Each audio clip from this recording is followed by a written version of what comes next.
Hi friends, இன்றைக்கி நம்ம கிச்சனில் மேலே கிறிஸ்பியாக உள்ள ஜூஸியாக சீஸியாக பரோட்டா பர்கர் எப்படி செய்கிறதுன்னு பார்க்கலாமா?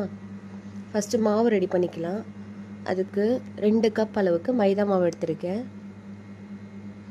1/2 டேபிள் ஸ்பூன் அளவுக்கு சுகர், 1/2 டேபிள் ஸ்பூன் அளவுக்கு சால்ட், 1 டேபிள் ஸ்பூன் அளவுக்கு உருக்குன நெய், இது எல்லாத்தையும் சேர்த்து கொஞ்சம் கொஞ்சமாக தண்ணி சேர்த்து ஒரு சாஃப்டான மாவாக ரெடி பண்ணிக்கலாம்.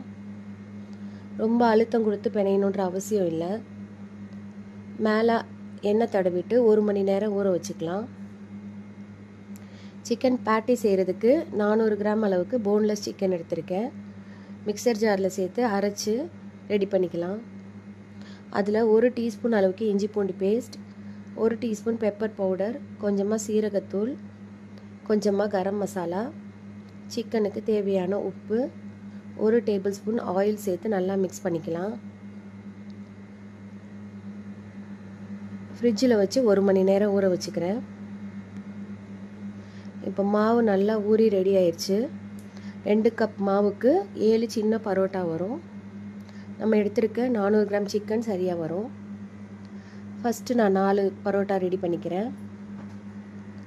மாவை நல்லா மெல்லிஸாக தேய்ச்சி விட்டு கொஞ்சமாக ஆயில் சேர்த்து நம்ம நூல் பரோட்டா செய்கிற மாதிரி கத்தி வச்சு லைன்ஸ் போட்டுக்கலாம். திரும்பவும் ஆயில் சேர்த்துட்டு இந்த மாதிரி ரோல் பண்ணி ரெடி பண்ணி வச்சுக்கலாம். ரெடி பண்ண மாவை பரோட்டா மாதிரி தேய்ச்சி வச்சுக்கிறேன். தோசை தவாவில் 4 டேபிள் ஸ்பூன் அளவுக்கு ஆயில் சேர்த்துருக்கேன். நான் பெரிய கல் எடுத்துருக்கனால ஒரே டைமில் 4 பரோட்டாவையும் சேர்த்துக்கிறேன். ஒரு சைடு செவந்து வந்ததுக்கப்புறம் திருப்பி போட்டுக்கலாம். தேவைப்பட்டால் எண்ணெய் சேர்த்துக்கலாம். நம்ம எந்த அளவுக்கு மாவு எடுத்தோமோ அதே அளவுக்கு சிக்கன் எடுத்திருக்கேன். கொஞ்சமாக கையில் எண்ணெய் தடவிட்டு இந்த மாதிரி தட்டிக்கலாம். இல்லைனா தோசைக்கல்லை வச்சுட்டு மேஷர் வச்சுட்டு ப்ரெஸ் பண்ணி ரவுண்ட் பண்ணிக்கலாம்.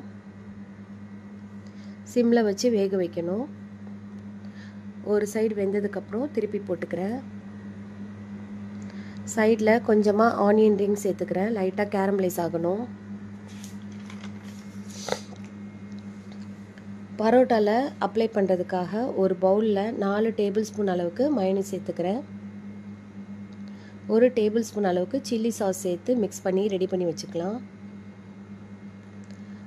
பரோட்டா நல்லா கிறிஸ்பி ஆயிடுச்சு, எடுத்துடலாம்.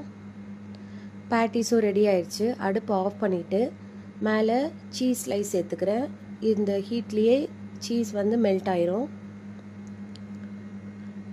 ஒரு பரோட்டாவை இந்த மாதிரி கத்தி வச்சு கட் பண்ணி ஓப்பன் பண்ணி எடுத்துக்கலாம். ரெடி பண்ணி வச்சுருக்க மயோனைஸையும் அப்ளை பண்ணிக்கிறேன். சிக்கன் சீஸ் பேட்டிஸையும் நடுவில் வச்சுட்டு கொஞ்சமாக வெங்காயம் சேர்த்து க்ளோஸ் பண்ணிக்கலாம். இதே மாதிரி எல்லா பரோட்டாவையும் ரெடி பண்ணிக்கலாம். இனிமேல் பன் பர்கர் சாப்பிடவே மாட்டீங்க, பரோட்டா பர்கர் தான் சாப்பிடுவீங்க. அந்த அளவுக்கு டேஸ்ட்டு சூப்பராக இருக்கும். சாப்பிட்டு என்ஜாய் பண்ணலாம்.